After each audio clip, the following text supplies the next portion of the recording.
The sky was still charcoal gray when Arthur knelt in the valley. He pressed his palms into the damp soil, feeling the grit bite into his skin. His hands were stained dark, the earth packed deep into the creases of his knuckles. He did not look up. He did not look back. He reached for the iron bucket sitting beside him, the metal cold and heavy against his grip. 2 miles he had walked from the stream, the weight of the water pulling at his shoulders with every step. He poured a measured amount into the small, circular trench he had dug. The water vanished instantly into the dust. He had done this every morning for 10 years. The slope remained stubborn, a stretch of cracked earth and jagged rock. He wiped sweat from his brow, leaving a smear of mud across his forehead, and shifted his weight. His knees ached from the constant pressure. He reached for a shovel, drove the blade into the hard, unyielding earth, and pried it upward. The soil groaned. He ignored the fatigue. He was waiting for the roots to hold. He stood, adjusted his grip on the bucket, and turned toward the distant, unseen stream to begin the cycle again. The laughter started as a low murmur from the ridge above. Arthur did not turn. He drove his shovel into the cracked earth, the metal ringing against a hidden stone. "Look at him," a voice called out, sharp and thin in the morning air. "The man who waters stones." The group descended the path, their footsteps heavy and confident. They stopped 10 paces away, watching him with wide, mocking grins. One man stepped forward, pointing at the dry, thirsty ground where Arthur had just poured his water. "The sun will drink that before you reach the bottom of the hill, old man. Why bother?" Arthur pulled the shovel out, the sound of tearing roots muffled by the wind. He did not look at them. He did not offer a defense. He simply stepped over to the next sapling site and began to dig. The villagers jeered, their voices rising in a chorus of disbelief. They saw a fool wasting his life on dust. They saw a man throwing his strength into a void. Arthur felt the heat of their gaze on his back, but his focus remained on the soil.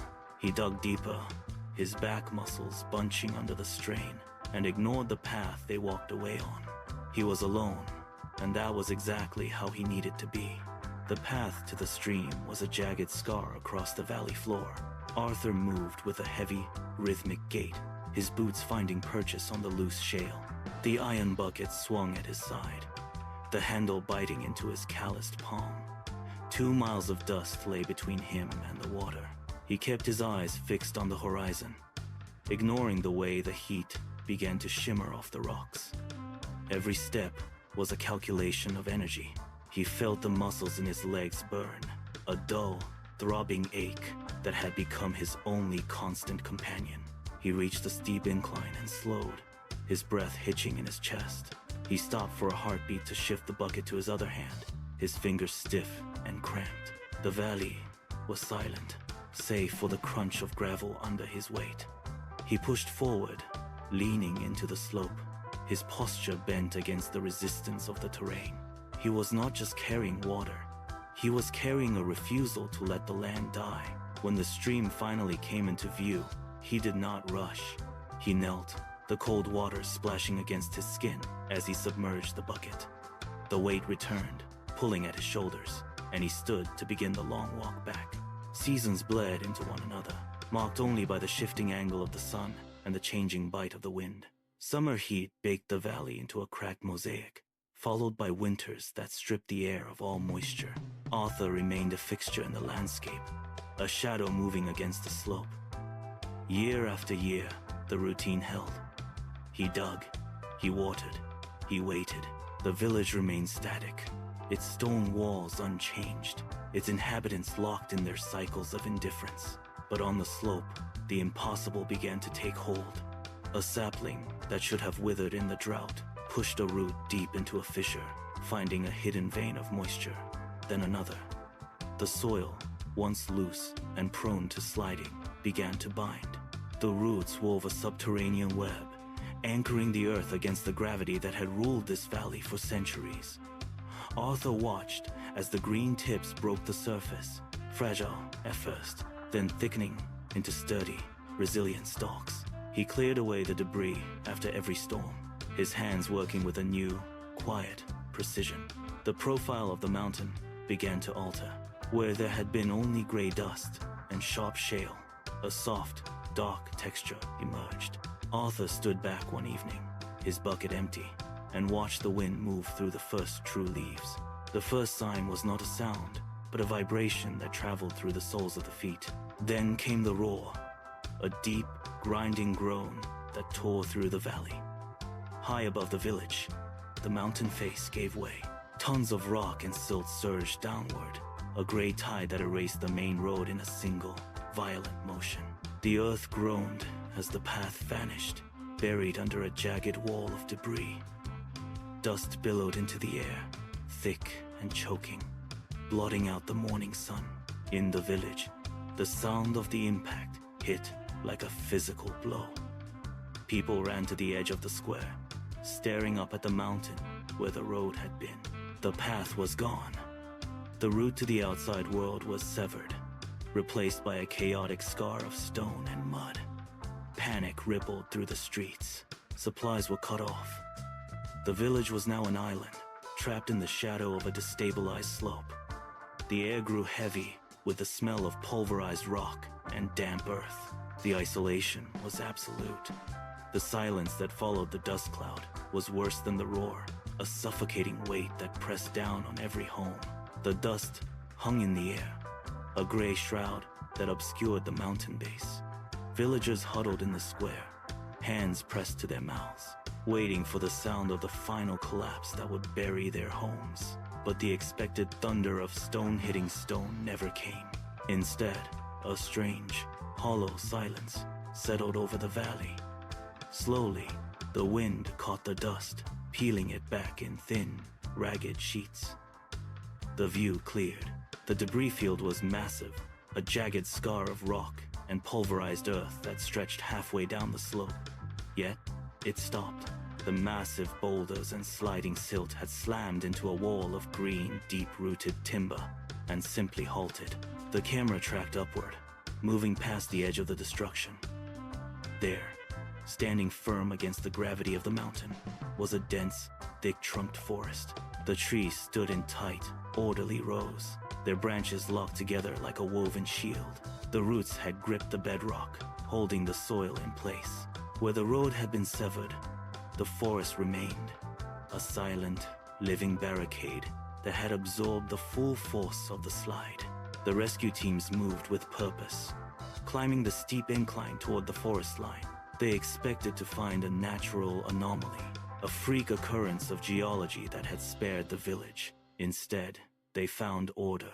As they pushed through the thick perimeter of the oak canopy, the air changed, the temperature dropped, and the chaotic roar of the mountain was replaced by the rustle of leaves.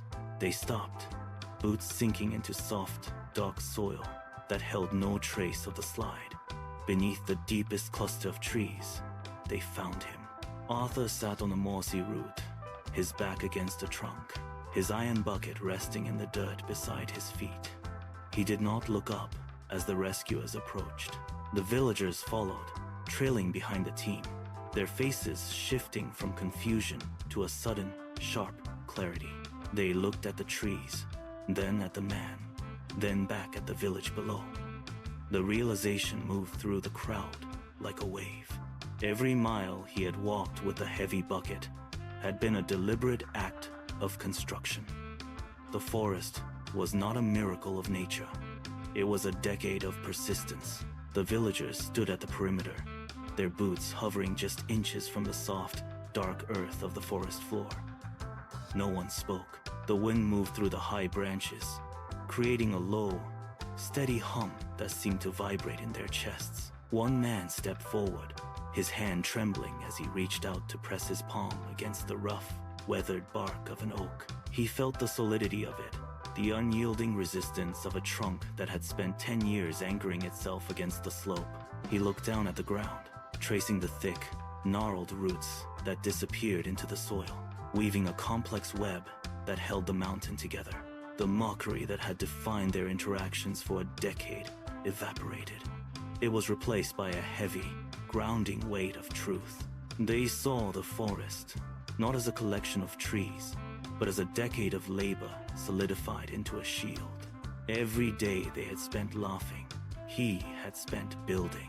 They finally understood that his isolation was not a rejection of their community, but the very foundation upon which their community now rested.